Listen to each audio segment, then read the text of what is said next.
The rhythm begins a drop at a time.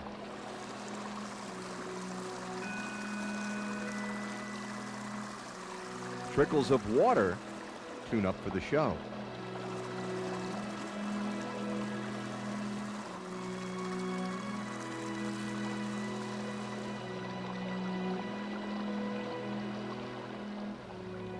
A concert begins each year at this amphitheater on the Continental Divide.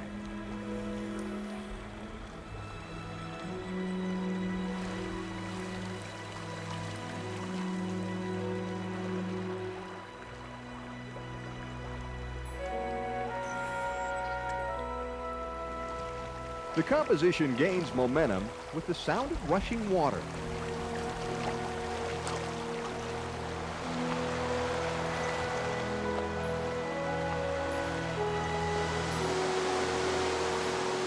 The song cascades through the canyon wall.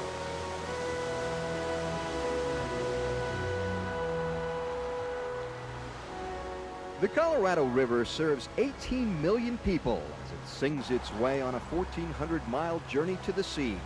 It's a river of history, a river of destiny, a symphony of sights and sounds. But by the time it reaches the desert Southwest, the melody is out of tune.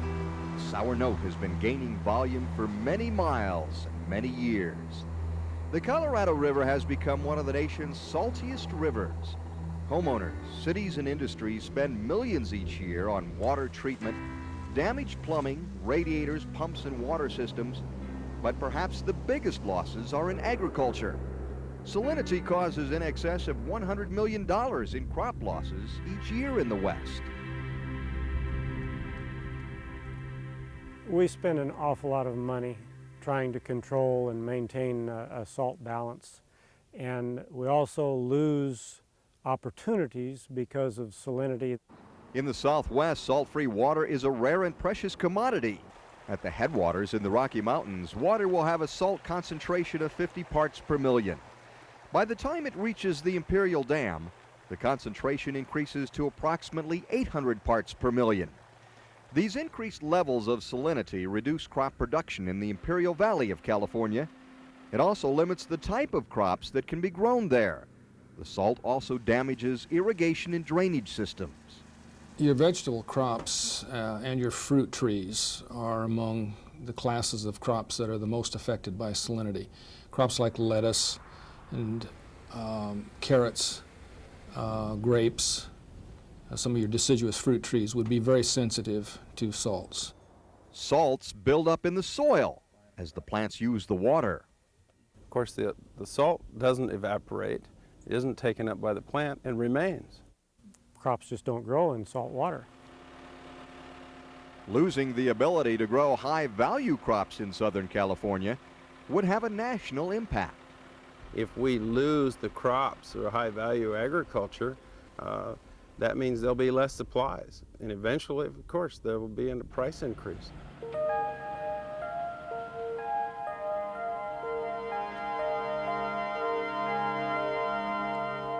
The Colorado River carries 9 million tons of salt downstream each year. Some of the salt loading in the river system occurs naturally, but man contributes more than a third of the salt load. Irrigation water passes through marine shale deposits that were formed in the bottom of an ancient sea. When that sea dried up, it left behind salt. This salt can be found crystallized in the marine shale formations. These shales are found throughout much of the Colorado River Basin. Flood irrigation usually percolates large amounts of water down through the soil to the layers of shale. The water will then move laterally along the shale layer, carrying substantial amounts of salt with it back into the river.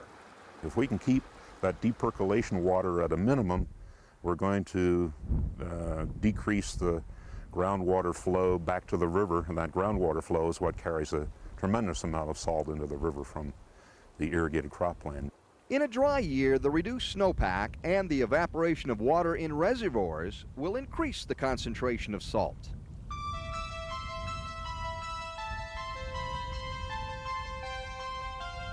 In the early 70s, a treaty with Mexico and the Clean Water Act of 1972 mandated that we control salinity levels in the Colorado River. The Colorado River Basin Salinity Control Act was enacted to protect and enhance the quality of water available in the U.S. and in Mexico. This massive effort requires the cooperation of numerous federal and state agencies. The U.S. Department of the Interior, the U.S. Department of Agriculture, the Environmental Protection Agency, and the 7 river basin states work together to clean up the river.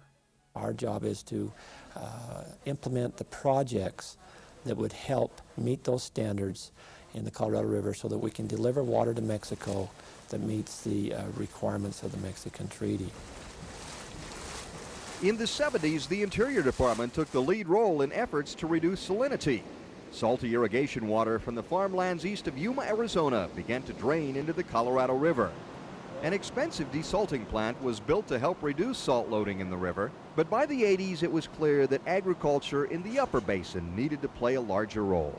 The best way to solve the water quality problems of the Colorado are to invest in solving it at the cause, at the root cause.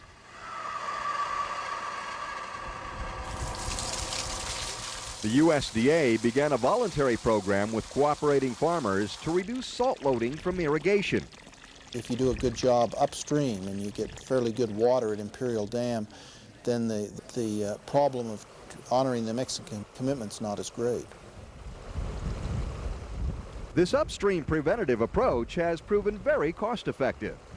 It costs at least 10 times as much to remove the salt from the river once it reaches there as to keep it from getting there. You can either spend this money and improve ourselves or write a check to Mexico and solve the problem when it gets down the river. Anything that can be done on the upper end sure will help us down here. The cooperation between federal and state agencies has been remarkable.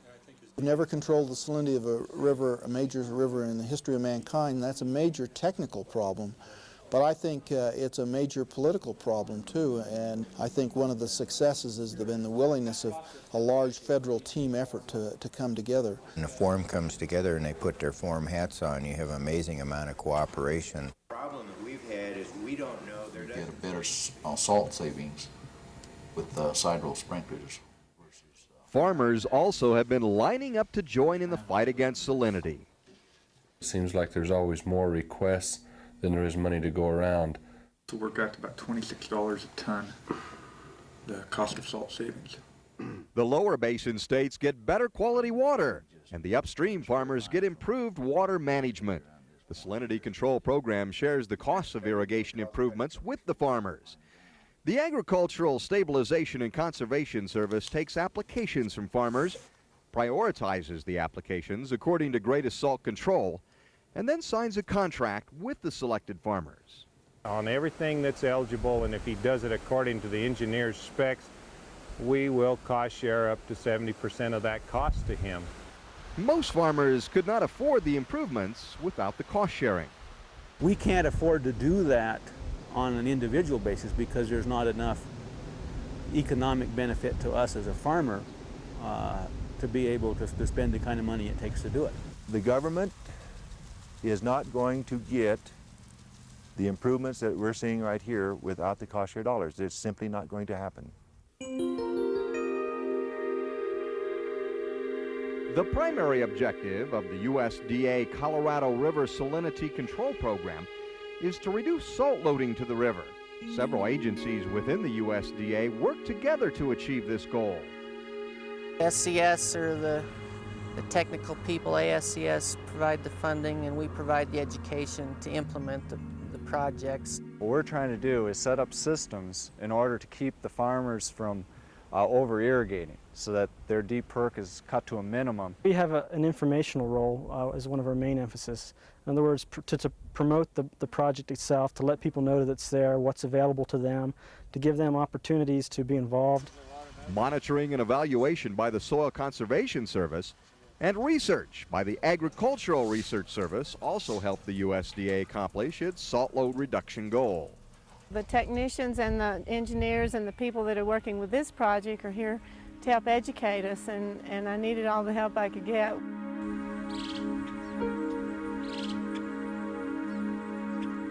Seepage from irrigation ditches and deep percolation from flood irrigation will often form artificial wetlands. Over time, wildlife have come to depend on these areas for habitat. Improved irrigation will reduce the supply of water to the irrigation-induced wetlands. By converting from flood irrigation to sprinkler irrigation, we're going to lose or adversely impact a lot of these wetlands. To counteract this impact, the USDA voluntary program gives a high priority and provides cost-share funding to farmers who install wildlife habitat replacement practices. So far, participation has been very good. Right now, what we have planned is quite a bit greater than our anticipated impacts to date. We love wildlife. We enjoy watching it and having it. That's part of the reason I live here, is the wildlife.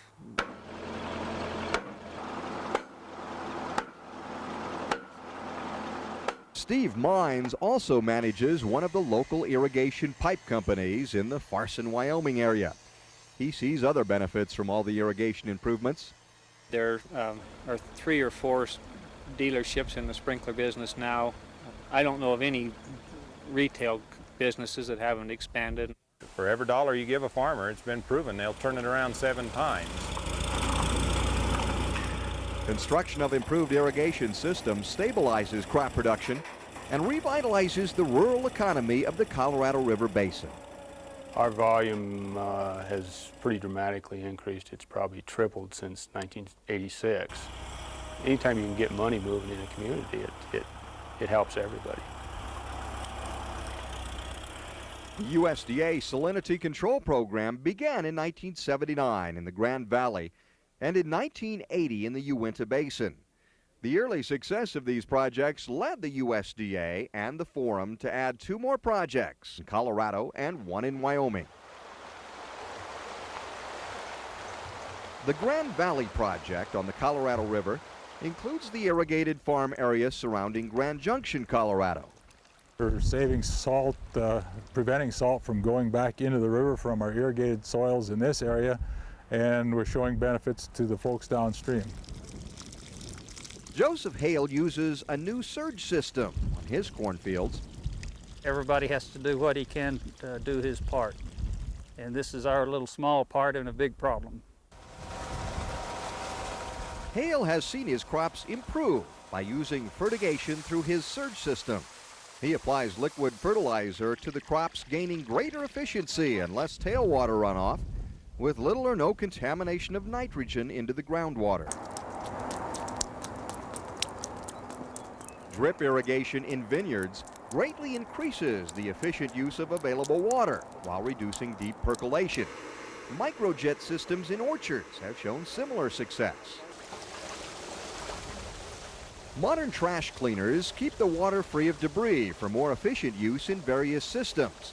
The annual salt load reduction goal in the Grand Valley is 163,000 tons.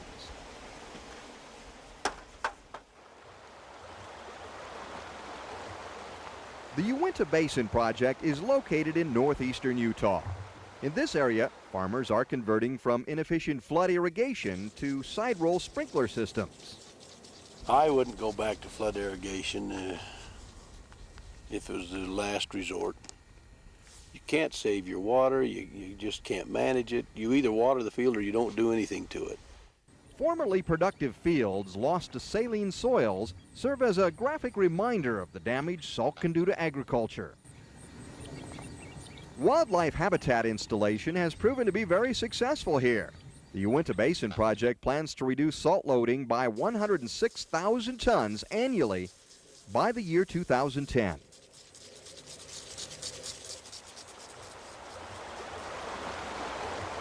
The Lower Gunnison Basin Project on the west slope of Colorado includes the irrigated farming areas of the Gunnison River near Delta and Montrose. A different type of automated surge system uses concrete ditches with portals to improve efficiency on the Max DeBusk farm.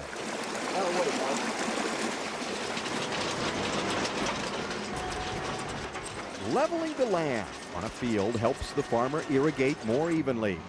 This leads to better water management and less deep percolation. The reduced tailwater and deep percolation creates the need for wildlife habitat replacement. Dynamite explosions form these potholes for additional wetland area. Underground leaky tubes supply prescribed amounts of water directly to the roots of fruit trees. Subsoil moisture is closely monitored for the efficient use of water. Healthier fruit trees never have too much or too little moisture. The Lower Gunnison Basin Project looks toward reducing salt loading by 280,000 tons annually by the year 2010.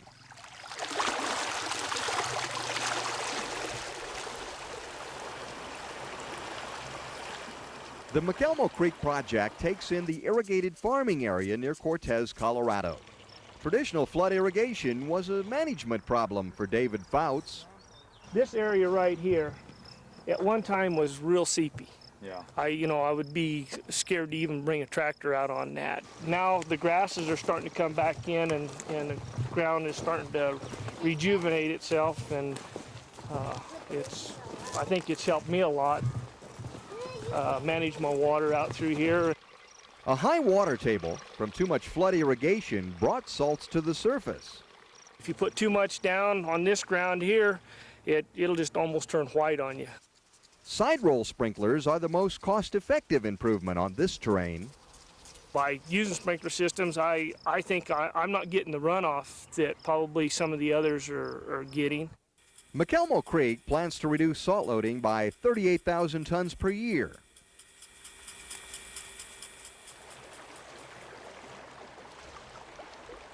At the Big Sandy River project in Farson, Wyoming, farmers are showing a lot of interest in signing up.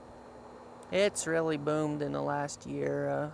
The SCS can't hardly stay ahead of the request to come out and survey in systems. Center pivot sprinkler systems work the best on these sandy soils. Downstream, excess water from flood irrigation shows dramatic lateral movement by seeping directly back into the Big Sandy River. They eventually, through springs and seeps, find their way back into the river, and we're trying to reduce the deep percolation with the sprinkler systems. The Big Sandy area is home to a variety of wildlife which need to be protected. By the year 2006, they plan to reduce salt loading by 53,000 tons annually. Operation and maintenance of the cost-shared equipment and irrigation water management is the responsibility of the grower. A person shouldn't want to spend that amount of money and then have it deteriorate in a couple of years. You have a certain amount of maintenance each year anyhow. If you're a good farmer, you take care of your stuff to make sure it's working right. Farmers in the West are concerned about the environment and about their fellow growers downstream.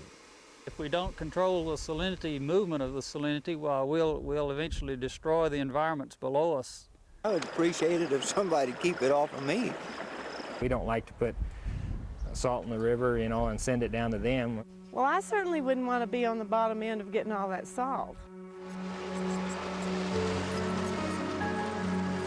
The active salinity projects have a lot of work to do before reaching their goals.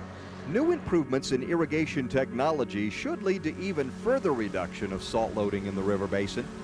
The Colorado River Salinity Control program has already shown great success, but much more work lies ahead. The economic impacts can be seen all up and down the river. I don't see where anybody isn't benefiting from this. The people downstream, the local people, everybody, looks to me like there's getting real good return on the investment. Farmers and researchers say we have no choice but to invest in the agriculture of the Colorado River Basin. Something has to be done. Tax dollar wise, I don't know if there's a better alternative. I know this works. Is there any new ground in America available for agriculture? I don't think there is, so we've got to take care of what we got. I honestly don't know how to put a monetary figure on what it's really worth to clean up the Colorado River. I don't know. I know it's immense. The very sustainability of irrigation is dependent on really salinity control. And what we see in the future is more demand on our limited water supply, less opportunity to develop new water supplies, higher costs associated with those waters in less amount. We've got to find a way to keep salinity under control or we can't sustain irrigated agriculture. If we can't sustain irrigated agriculture, we're going to have a very difficult time meeting the food needs of this world.